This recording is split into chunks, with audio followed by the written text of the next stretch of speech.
దర్యాప్తును స్పీడప్ చేసింది CID. CM relief fund విడుదలలో అవకతవకలను బయటపెడుతోంది. ఇప్పటివరకు 10 మంది బ్రోకర్లను అరెస్ట్ చేశారు సిఐడి అధికారులు. వీళ్లు రాష్ట్రంలోని 50 హాస్పిటళ్లలో దాదాపు 73 లక్షలు కాజేసినట్టు గుర్తించింది.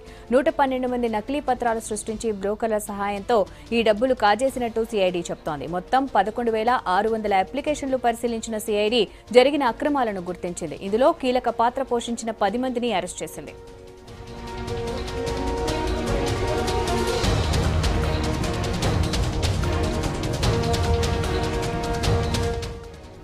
సీఎంఆర్ఎఫ్ స్కామ్ పై దర్యాప్తును స్పీడప్ చేసింది సిఐడి. సీఎం రిలీఫ్ ఫండ్ విడుదలలో అవకతవకలను బయటపెడుతోంది. ఇప్పటి వరకు 10 మంది బ్రోకర్లను అరెస్ట్ చేశారు సిఐడి అధికారులు.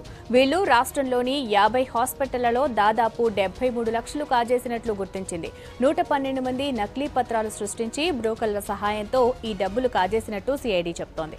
మొత్తం 11,600 అప్లికేషన్లు పరిశీలించిన సిఐడి జరిగిన అక్రమాలను గుర్తించింది. ఇందులో కీలక పాత్ర పోషించిన 10 మందిని అరెస్ట్ చేసింది.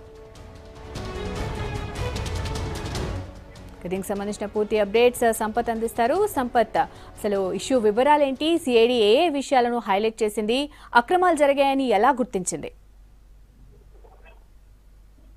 మొదటి నుంచి కూడా వివాదాస్పదంగా మారిన సీఎంఆర్ఎఫ్ రిలీఫ్ ఫండ్ సంబంధించిన వ్యవహారంలో సిఐడి దర్యాప్తు వేగవంతం చేసింది. గతంలోనే 18 మంది వరకు అరెస్ట్ చేసిన సిఐడి ఈసారి మరో 10 మందిని అరెస్ట్ చేస్తూ కొద్దిసేపటి క్రితమే చేసినట్టు కూడా దాంట్లో ప్రాథమిక నివేదికను ఏర్పాటు చేశారు. ప్రాథమిక నివేదికలో మొత్తం కూడా సిఐడి ఇచ్చినటువంటి దర్యాప్తులో మొత్తం కూడా తప్పుల తడకగా అలాగే మొత్తం కూడా లేని బిల్స్ ను క్రియేట్ చేయడంతో పాటుగా 50 హాస్పిటల్స్ లో 112 మందికి సంబంధించినటువంటి 112 మందికి సంబంధించినటువంటి బిల్స్ ను మొత్తం కూడా ఫేక్ బిల్స్ ను సృష్టించినట్టుగా సిఐడి నిర్ధారించింది. దాంట్లో ఎవరు కూడా ట్రీట్మెంట్ తీసుకోకుండానే హాస్పిటల్స్ లో అడ్మిట్ కాకుండానే 112 మందికి సంబంధించిన బిల్స్ ను క్లెయిమ్ చేసినట్టుగా సిఐడి దర్యాప్తులో తేలింది. దీంతో మొత్తం 10 మందిని ప్రస్తుతం అరెస్ట్ చేశారు. గతంలోనూ 18 మందిని అరెస్ట్ చేశారు. దాంట్లో 50 హాస్పిటల్స్ లో కూడా ప్రముఖ హాస్పిటల్స్ కూడా ఉన్నట్టుగా పోలీసులు చెప్తున్నారు. కానీ ఆ హాస్పిటల్ సంబంధించినటువంటి డాటాను మాత్రం పోలీసులు ఇప్పటి వరకు కూడా బయటకు ఇవ్వడం లేదు. గతంలోనూ పేరు మోసిన హాస్పిటల్స్ ఉన్న యశోద, అపోలో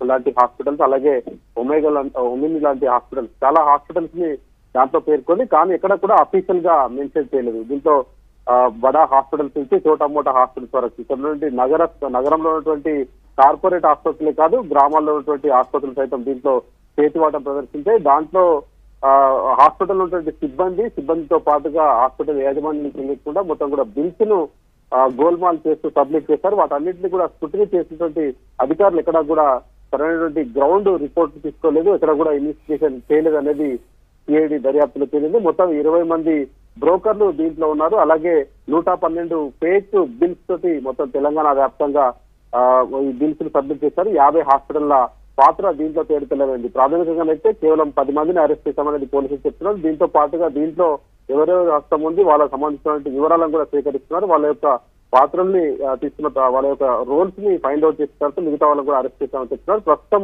అరెస్ట్ చేసినటువంటి 10 మంది మాత్రం దాంట్లో సిగ్నేచర్ అథారిటీస్ కావచ్చు అలాగే బిల్స్ సబ్మిట్ చేసినటువంటి దాంట్లో ఉన్నటువంటి అఫీషియల్స్ కావచ్చు వాళ్ళని మాత్రమే అరెస్ట్ చేశారు.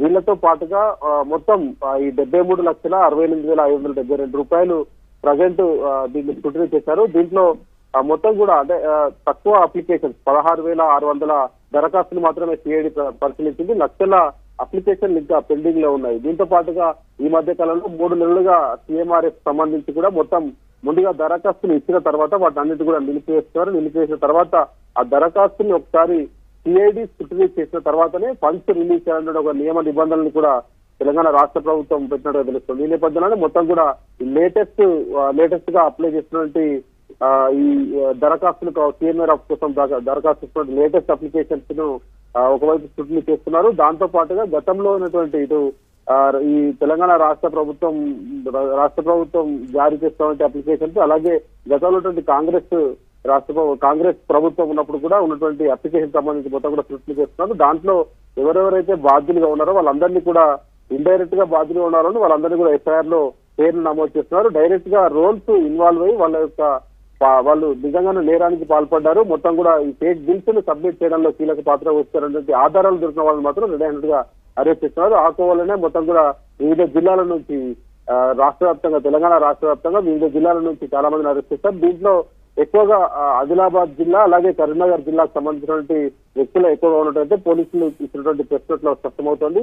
వీళ్ళందరినీ అరెస్ట్ చేసినటువంటి పోలీసులు తర్వాత కస్టడీకి తీసుకొని వాళ్ళ దగ్గర నుంచి కొన్ని స్టేట్మెంట్ రికార్డ్ చేసిన తర్వాత ఇందులో ఎవరెవరి పాత్ర ఉంది, అలాగే ఈ బిల్స్ ఎట్లా క్రియేట్ చేశారు, దీనికి ప్రొవోక్ చేసినటువంటి హాస్పిటల్స్ ఏదైతుంది, ఎందుకంటే హాస్పిటల్స్ పాత్ర కూడా ఏ స్థాయిలో ఉందన్నది తెలుసుకోవాల్సిన అవసరం ఉందనేది పోలీసులు చెప్తారు. కేవలం ఇప్పటి వరకు హాస్పిటల్ ఉన్నటువంటి సిబ్బంది అలాగే ఇక్కడ సీఎంఆర్ఎఫ్ సంబంధించినటువంటి సిబ్బందికి సంబంధించినటువంటి పాత్ర ఉన్నట్టుగా పోలీసులు అయితే తేటతెల్లం చేశారు. కానీ హాస్పిటల్స్ పాత్ర ఉందా లేదా, వాళ్ళ యొక్క ఇన్వాల్వ్మెంట్ తోటే ఈ వ్యవహారం అంతా నడిచిందా లేనటువంటి విషయాన్ని తేటతెల్లం చేయాలంటే వీళ్ళని మరోసారి కస్టడీకి తీసుకున్న తర్వాత క్వశ్చనింగ్ చేసిన తర్వాత వాళ్ళు నిజంగానే హాస్పిటల్స్ కూడా దీంట్లో కింగ్ లా వ్యవహరించాలనే విషయం తేటతెల్లం అయితే వాళ్ళ పేర్లు కూడా ఎఫ్ఐఆర్ లో నమోదు చేసే అవకాశం స్పష్టంగా కనిపిస్తుంది.